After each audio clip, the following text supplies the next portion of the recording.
Maginhawang araw, no, today pag-usapan ho natin ang isang topic na ang tawag ho natin dito ay uric acid. Ito isang klaseng kondisyon kung saan marami sa atin nakakaramdam sa ngayon. Now, ano yung tinatawag natin na uric acid? Kasi ang katawan ho natin may sariling uric acid. Kaya ang uric acid, ito isang waste o isang basura. Isang basura o waste product ng ating katawan na itinatapon natin sa pamamagitan ng ating pag-ihi. Normal, meron tayong mga basura sa katawan, no? Because sa mga kinakain natin, because of lifestyle, mga iniinom, pero tinatapon natin ng ating katawan yan sa pag-ihi natin. Now, there are two kinds of uric acid. Two kinds of uric. Yung tinatawag natin, una, yung hypouricemia. Pag sabi natin hypo, from the word hypo, mababa. Mas mababang level ng uric sa normal level. Very rare din ang nagkakaroon itong hypouricemia. Kadalasan, sa napapansin ko sa mga na-encounter ko sa field, sa mga ginagawa kong wellness mission, nagkakaroon po ng ganito, marami sa mga type O. Mga type O na mahilig sa gulay, no? Mas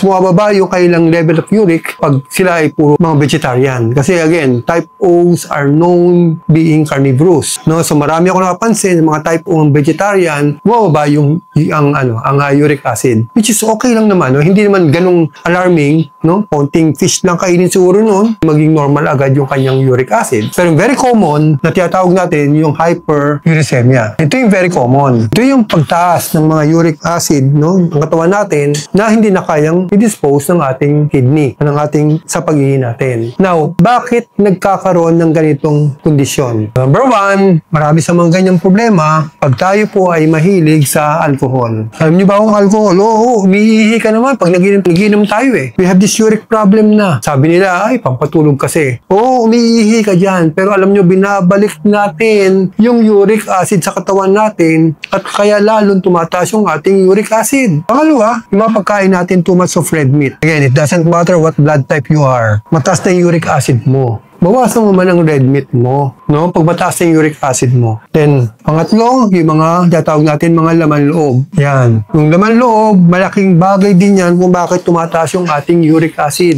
no? So, iwasan natin yung mga bibili natin ng mga isaw, atay, balon-baluna, no? Isa ho yan sa nagpapataas ng uric acid natin. Pangapat, mga mani, peanuts. Isa rin po yan sa nagpapataas ng uric acid natin. And even there are vegetables na pwedeng mataas ang uric acid. Again, ito sasabihin ko sa inyo, pag mataas ng uric acid natin, medyo iwasan natin mga pagkain ito, like yung tinatawag natin ng mga mushroom, cauliflower, and mga peas, no? Medyo mataas din yan. Nakapagbigay din ng mataas sa uric acid yung mga shellfish, no? Mga shells, shrimps, crabs. So, isa po rin yan sa mga pagkain na dapat natin iwasan kung mataas ang ating uric acid. Now, ano ba mga symptoms na normally nararamdaman pag mataas ang uric acid ng isang tao? Yung unang mga symptoms na naramdaman dyan, yung mga masakit, yung mga lower back natin. No? May masakit sa balikod, dahil lower back natin, isang symptoms na yan na mataas ang uric acid natin. Mga symptoms ito, yung mga lower back pains, yan, lower back pains na karaniwan, nararamdaman mataas ang uric acid at minsan yung mga foul smelling na yung ihi natin, no? Isa rin ho yun. So, maaaring tumataas ng uric acid natin, may problema tayo sa kidney, may medyo foul smelling siya. At yung mga sumasakit, may mga pain on joints. Pag may sumasakit na sa mga katawan natin, sa mga joints natin, isa na rin sa mga simptomas yan na tumataas na ang iyong uric acid. And sometimes sa pagtaas ng uric acid, nagkakaroon po tayong tinatawag na gout o arthritis. This leads itong uric acid na to na tinatawag na gout or arthritis. Now, may dalawang klaseng arthritis kung tawagin natin. Yung una, yung tawag natin gouty arthritis at saka yung rheumatoid. Ano ba ho ang pagkakaiba ng dalawa? Pag sabi natin gouty arthritis, ito inflammation ng joints natin sa isang bahagi lamang. Halimbawa, normally, sa gouty arthritis, nangyayari po lagi yung big toe sa ating paa. Nagkakaroon ng small, isang red, hot, swollen, yung big toe natin sa paa at yun kadalmisan, almost more than 50% nangyayari yun kasi meron kang gouty arthritis. Yung tinatawag na natin rheumatoid arthritis, hindi lang isang joint ang masakit. Mari yung wrist mo, fingers mo, ankle mo, yung heels mo, yung knees mo ay elbow mo, nagsasakitan na yan. So, ito tinatawag natin rheumatoid arthritis. Again, yun ang kaibahan. Gouty arthritis, pag isang joint lang ang masakit, pero pag rheumatoid na arthritis, several joints na ang sumasakit sa'yo. Now, paano natin i-treat ang uric acid? No? Na may mga paraan paano natin i-treat yung uric acid. How to treat? Number 1, avoid foods and drink na mataas sa uric acid katulad na nabanggit ko dito. Alcohol, red meat, laman loob, peanuts, mushroom, cauliflower, peas, shells, shrimps, crabs. No? Iwasan po natin yan. Number 2, lower sodium intake. Isa rin po yan dapat natin bawasan, no? Lalo mga kabataan ngayon, yung chichirya, no? Dati, before, yung time ko ho, makikita ko lang ang chichirya sa supermarket, Chippy and Chiskers. Ngayon ho, pumunta ako kay sa supermarket, isang hilera ho yan, no? Puro chichirya, hindi kunukulang ko yung isang hilera, 2 hilera pa yan, puro chichirya, kabilaan. Ganun na karami yung junk foods ngayon. Ang taas ng sodium yan. Kaya bata pa lang, ang dami na ngayon sakit, no? May problema sa kidney. Ngayon ko na nakikita, mga bata pa lang, under 20s, dinadialysis na. Kasi bakit? Kasi puro chichirya. Mataas ang sodium intake. Even sa pagkain sa bahay, ang lakas natin sa mga asin, ang alat ng ating kinakain. Kaya bawasan natin yung alat. Even yung MSG, bawasan natin. Kung pwede walang MSG, mas maganda. So, importante, bawasan natin ang sodium sa ating katawan. And number 3, we have to drink a lot of water. Again, uminom tayo ng tubig. Ang dami hong mga bata ngayon dehydrated. Iinom lang tubig kapag kakain na. Which is wrong. Dapat uminom tayo. Again, depende sa body weight ng bata. Kung maliit ka lang, 6 glasses will do. Pero kung malaki ka, 8 to 10 glasses or more, uminom ka ng tubig. Dapat magawa natin ho yun. Importante ho yan. No? Para ho, maiwasan natin, tumaas ang uric natin. Not only for uric, sugar, cholesterol, so on and so forth. Water po ang isa sa mga key natin para ma-address natin ang mataas na uric acid. Then, number 4, drink Doc Natural Herbal Drops. Napakalaking tulong po nitong herbal drops ito sa may taong may problema sa uric acid. Kasi nga, designed itong ating product na to, itong Doc Natural, na meron po siyang ingredient na tinatawag natin sambong and banaba. And ayon sa clinical study ng sambong, no, nakakatulong ho to for, ito yung diuretic, no? Nakakatulong ho to na para ho natin may flush out natin yung mga kidney stones. But not only that, it addresses yung anong problema meron tayo sa kidney. Nakakatulong din po ang ating Doc Natural Drops because of sambong, sa may mga mataas ang creatinine, mataas ang UTI, mataas ang uric acid. At yung banaba din ho, aside from nakakatulong sa pagbaba ng blood sugar natin, nakakatulong din ho yan talaga, no? Ay, yun nga, ulang alam ng tao eh. Ang banaba designed for kidney din eh, no? Sa mga mataas ang uric, mga UTI. So, again, because of being synergistic itong ingredients nito, malaking tulong ho ito sa ating problema, lalo pag uric acid ang pag-uusapan. Then number 5, yung cleansing po na tinuturo namin, o cleansing and detox, is very, very important. Again, sa lahat po ng karamdaman, importante yung cleansing para ma-address natin kung ano mang merong problema tayo. Be it mataas ang cholesterol, triglycerides, blood sugar, sabi ko nga, even kung may bukol ka, kahit may cancer ka, no, wag lang mo tayo bedridden, no? Makakatulong malaki ang cleansing by using our product na ating Doc Natural Herbal Drops. So, malaking tulong po yan. Again, paano i-take natin during cleansing? You can drink 4 to 6 glasses of Doc Natural, no, sa isang araw. So, ilang drops po per glass? 3 drops per glass. So, importante, ito po, Doc Natural, ay gamitin natin for cleansing or detoxification. Again, makakatulong sa inyo using cleansing itong ating problema kung sa uric acid. Number 6, exercise. Pag sabi exercise po, anong gagawin natin exercise? If you have problem doon sa isang part, if you have may pain ka ba, masakit ang balakang mo, masakit ang lower back mo, ayun ang exercise mo. If may problema ka sa wrist, exercise mo yan. If ka sa wrist, exercise mo yan. Kasi para hindi nagsisettle yung toxins dyan at yung circulation ng dugo ay makatulong sa inyo through exercise. At ito pa, isang tuturo ko sa inyo. Yung exercise na tuturo ko sa inyo, using yung fingers natin. Ito po ay natutunan ko doon sa aking Indian mentor. Kung saan po, isa, natutunan ko sa acupuncture. Ito po, yung ating kamay, ito yung ulo, likod natin, cervical, thoracic, tsaka yung spine, ito ay kamay, ito yung paa. So, gagawin ho natin, kung masakit po, kunyari ang inyong elbow, masakit ang elbow, since ito yung kamay natin, ito yung elbow. Every morning, gagawin ho natin, i-try ho natin to, i-exercise, no? By twisting, yan, ganyan lang po. So, gawin ho natin mga 2 to 3 minutes. Then, you drink 2 glasses of water. Pwede samahan nyo ng Doc Natural Drops. No, para yung nakantulong po yan, no? Kasi ito, this represent your elbow. Kung knee, since ito yung paa, this represent your knee. Yan. Kung masakit ang ulo mo,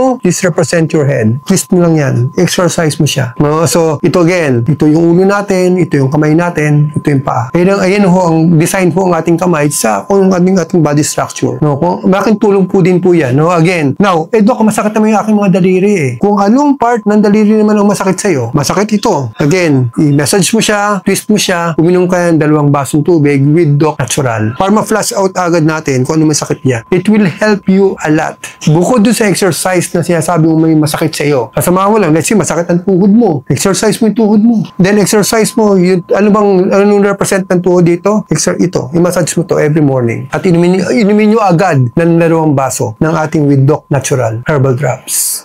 Number 7, malaking tulong din po ang mga cherries sa uric acid. So, ilang cherries po? Mga 8 to 10 cherries per day para mapababa natin yung uric acid natin. No? Dire-diretso, no? Ang cherries po. So, isa po yan sa mga pagkain na pwede natin kainin, no? If you have high uric acid. Now, even for gout. No? Ito kasi yung sinasabi ko sa inyo, it's a treatment for uric and gout. Ito yung treatment sa uric and gout. Kasi siyempre, minsan mataas ang uric acid natin and you're suffering from pain. So, siyempre, bago natin i-address yung uric natin, kung may gout ka, kung may rheumatoid arthritis ka, yun muna ang i-address natin.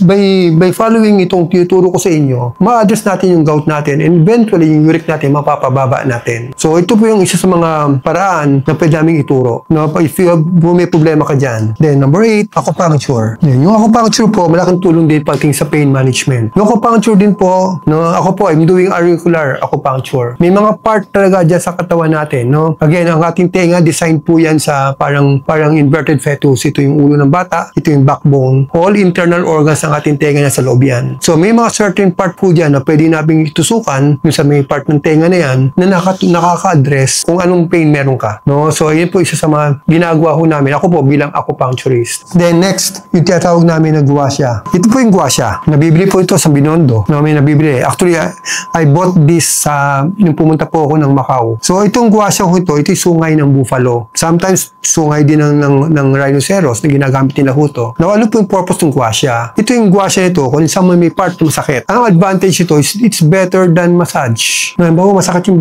may back pain ka talaga dito sa may bandang likod mo. Kung ano yung part na masakit, i-rub mo lang yung guasya. No, if you have, let's say, masakit yung dito mo, sabihin ito na lang, yung elbow mo, i-rub mo lang yung guasya mo para sa blood circulation makatulong malaki. Kung back mo ang masakit, meron kang masakit talaga likod mo, hindi maring lamig or what. Kumuha lang kayo ng oil, any oil, liniment oil. Of course, before rubbing, dapat lagyan nyo muna ng langis. Kasi magmamark po yung magmamasa. So, lagyan mo ng langis, efficacent oil man yan, o any oil na pwede mong ilagay bago mo i-rub yung guasya. What will happen, pag ni-rub mo, especially sa back mo, magkakaroon ng red sore yan. Pula, na hindi nakukuha sa massage. That red sore indicates na yung gumaganda yung blood circulation doon sa may pain ko sa back mo at mapapansin mo, after nung application ng guasya, ang laki na ho agad ng ikaginhawa ng katawan mo, yung likod mo. Even if you have problems sa leg mo. So, same this ho. Kung ano masakit mo, masakit ang tuhod mo, masakit yung sa wrist mo. Normally, sa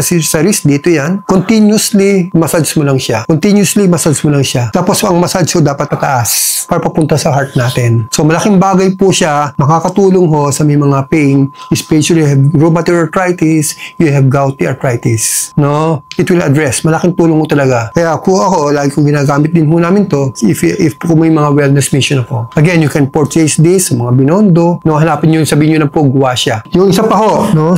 Number 10, you can apply, no? Kung anong masakit sa'yo. You can apply, tawag natin na castor oil with ginger or luya. Castor oil and ginger. Yung ginger po, igagadgad nyo yun. Tapos ilagay nyo sa castor oil. Then ipahid nyo. Let's say masakit ang tuhod nyo. Lagay nyo sa castor oil ginger, no? Haluin nyo siya, yung ginadgad na ginger na luya. ipahid nyo ho doon sa masakit ninyo. Pagkapahid nyo, balutan nyo ng tela. Cover it with a cloth. Maybe for 2 hours, maybe for 3 hours. Maramdaman nyo, malaki ho, parang hot compress yan. Malaki ho ang ikakaalwan, ikakabawas ng sakit, no? By applying this castor oil and ginger doon sa katawan natin. Again, pero for long term, importante pag long term, yung tinatawag namin, itong dalawa, yung herbal drops sa cleansing, ay dapat natin gawin. And of course, no, yung sinasabi natin mga bawal-bawal, sundin po natin yun. Ito yung mga for immediate relief. Yung tinatawag natin acupuncture, guasha, castor oil, and ginger. No? So ito po yung mga paano natin i-address, gamutin ang isang taong mataas ang uric acid. So number 11, yung tinatawag po natin charcoal poultice. Again, for immediate relief, using activated charcoal. It's made of coconut shell na ginawang activated nila. So, yung activated charcoal, so pwede ho natin yan i-mix with olive oil, no, yung charcoal na yon. At pag naging parang putik na ho siya, apply it on the part kung saan meron siyang masakit o pain. O even kung meron pong mga inflammation dyan, namamaga, since arthritis nga siya, ilagay nyo sa part kung saan namamaga siya. And cover it with plastic, then kasi yung tatakpan ng cloth. Kasi plastic, why? Kasi nga ho, medyo messy ang charcoal, uling, no? Kasi powder yan eh. So, pag in-apply yung plastic, kasi yung takpan ng tela, again, maybe 3 hours, 4 hours to 6 hours, no? Gawin nyo po yan, makatulong malaki. And lastly, yung tinatawag namin na steam bath. Normally, if you have high uric acid, and if you have pain, and if you have rheumatoid arthritis or gout arthritis, sumasakit po yan during at night, or even in the wee hours, in the hours of the morning, no? Minsan, masakit yan sa gabi at madaling araw hanggang umaga. Bakit? Because of the low temperature ng ating katawan. Now, ang tinuturo ko namin, bago tayo matulog, o maybe sa hapon, maybe before tayo mag-meal, mag-dinner, or maybe after dinner, mag-steam bath po tayo. Yung steam bath po yung suob na tinatawag natin. If you have this portable steam bath, better for you, no? Pero kung hindi naman ho, yung suob na ginagawa ko namin na tinuturo, I think naipaliwanag ko na ho dati rin yun. Yung sa isang topic ko about CKD, using yung rice cooker, no? Na yung rice cooker po natin, lalagyan lang po natin ng kalahating tubig, and what we'll do, lagyan tayong konting asin dyan, or any oil dun sa rice cooker na yan, then pakuluan muna natin. Once kumukulo na ho yung rice cooker, ilagay ho natin yung silya doon sa ang rice cooker, kung saan ang rice cooker na sa ilalim. Any stool will do. Anong upuan meron kayo, okay lang yon. Then upo kayo doon sa rice silya, kung saan nakasaksak pa ho yung rice cooker. 10 to 15 minutes, cover yourself with a blanket. Mula leeg hanggang paa. Then put a cold towel or an ice pack either sa batok mo or sa ulo mo para yung init ay hindi umaakyat sa ulo. Lalo pag may mga hypertension ng isang tao. So hanggang dito lang yung init sa katawan natin. Then drink water before and after doing this steam bath. Again, for 10 to 15 minutes. Pag naramdaman mo pinapawisan ng katawan natin, tapos na ho yun. Pero it helps relieves toxins and even pain. Sabi ko nga ho, sumasakit yung ating katawan because of yung body temperature natin sa paggabi, umaga, ay bumaba. So nakakatulong ho yun, yung steam bath. Na lalo ngayon, darating ng Pasko, January, February, ito yung mga taglamig. If you have this problem, mga arthritis, rheuma, no, gout, lagi mararamdaman mo yan sa umaga. No? Misa pagising mo, hindi ka makatayo. Pero pag nagawa mo yung steam bath before going to bed, or maybe after dinner, or before dinner, magawa mo yan, hindi ganun ang mararamdaman mo sa pagising mo. Malaking tulong po ang steam bath. Hindi lang pagpababa ng blood sugar, hindi lang ho para sa kidney natin, na pati sa mga uric acid and some problems regarding sa gout and arthritis. So ayan po, no? Ito po yung mga tinuturo ho namin kung paano natin magamot na masolusyonan ang problema sa mataas na uric acid, ang problema sa gout at saka sa tinatawag natin na rheumatoid arthritis. So hopefully, sana ho may matutunan kayo sa aming mga topic na didiscuss. At muli, sa susunod natin na topic ho, magkita-kita po tayo. Maraming salamat po. Ito po si Doc Froilan Teruel. Salamat sa inyong lahat.